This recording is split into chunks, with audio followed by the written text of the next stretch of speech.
Well, hello my loves and happy Sunday to you. Today I was inspired by the sun shining, believe it or not, here in Ohio. And I got to plant some flowers and just kind of dig in the earth and just be outside, feel that warm sun on my skin. So I can't wait to share with you my ideas, but I'll talk about that in just a second. So a couple things. The supplies that I use today will be listed down below on the blog. I will have some collage papers that will be available for you for free in the subscriber library, and all the stencils that I use today will be on sale. And then I also have a new workshop available. It's called Rustic Florals, and you have today and tomorrow are the last days for early bird pricing. And we do 3 full projects. The techniques are so delicious and so grungy. It's soft and grungy all at the same time. So we do 3 projects. Love them all. Love all the grungy layers. Okay, so those are all of the things that I think that I need to tell you. The early bird pricing will end tomorrow after you see this video, at the end of the day. So you'll have 2 full days to get the early bird pricing, which is only $47. So it's a great bargain. Okay, I think that's all I have to tell you. I usually always forget one thing. Okay, so let's take a look at what I've got, and then we'll kind of come back and talk through a few things. So here is what I've got. I'm creating bigger, I should say. This is a 24 by 24 canvas. And I have a bunch of papers out here. Some are just scraps, but some are going to be available to you in the subscriber library. This is kind of my color palette, but I think I'm going to use some of this in my background. And then I have several full page, like this is history of singing birds. This one is floriculture, Go Lovely Rose, and then some really cool numbers. Love this. So these will be available for you for free in the subscriber library. That link will be down below too. Okay. So these are the papers that I'm going to be using in the background. Now what I'm thinking is that as I was planting my flowers, there's like this down view of kind of the earth and things kind of dug up and a little bit of rocks in there. There's, old debris and weeds I need to pull, that kind of thing. And then like the flower head looking down. And I thought, how could I recreate that? So I thought, and I was overthinking, and now I just need to just do it. And we're going to talk about that in a second. So I'm going to lay some papers down. I'm going to lay some of the papers down. Well, maybe, see, I'm still trying to decide. I'm going to lay the papers down, and then I'm going to come back over with a light wash and use my stencils. I've got a lot of stencils out here. I don't know which ones I'm fully going to use, or maybe I'll use them all. I don't know. These will be on sale.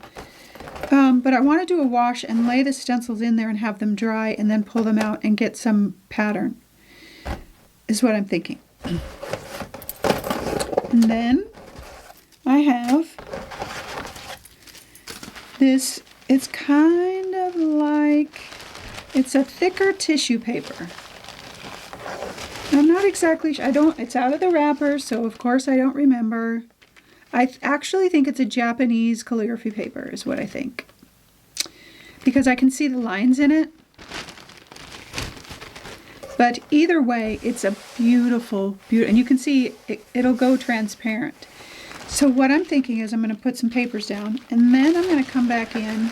I'm going to do the pattern. I'm going to come back in and create some texture with my tissue paper to kind of resemble the earth. This is going to be very abstract. That's my hope anyway. I always say especially with florals, that's my journey to be to try and be more loose. So that's what I'm thinking anyway. We'll see how it goes.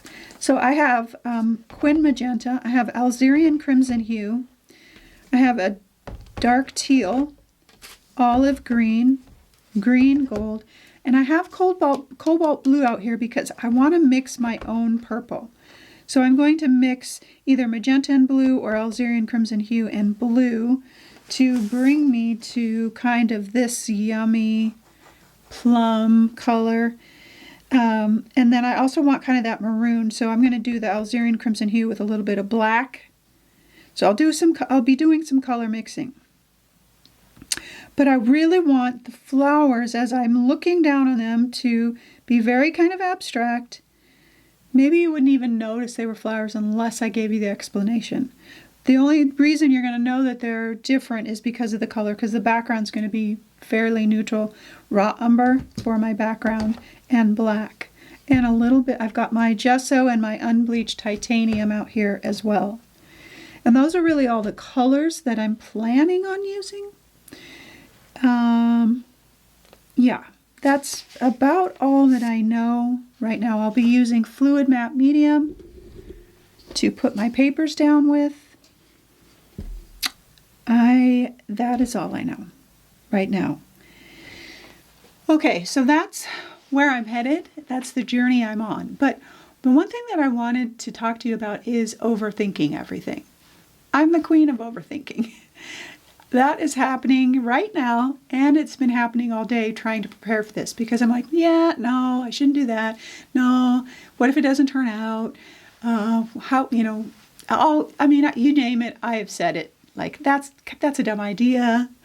And then you get to a point where either you do something or you don't.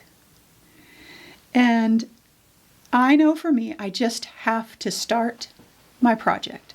I just have to say, if it doesn't turn out, it doesn't turn out. And I think that happens to a lot of us, where we overthink it so much that it stops us from creating.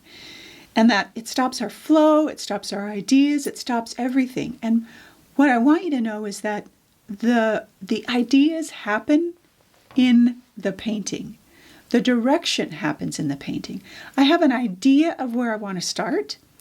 And as often as I overthink things, I always know that if I just start, something will happen. I'll see something in the paint, or I'll see a direction with the stencils, or with the paper, or the color, and it leads me down to the next right thing. We cannot possibly plan out every single thing unless we're doing like realistic portraits or still lifes or something like that, which is not what I want to do. I want there to be magic in what happens. I want there to be this spontaneity. And every time I am freer with what I do and just let things happen, it's always my best art. When I overthink it and I overplan it to the point where I can't make a decision, then it's not as good. Still good. I still showed up. But I want you to let go of that overthinking. Overthink it for a minute because we need to plan a little bit. But then let it go and just start. Do something and allow the paint to flow and move and do things that you didn't expect it to do so that you can respond to it. You can see new ideas. You can see things that you might not have thought of, or underlayers that show through that you didn't plan. Those are the best, by the way.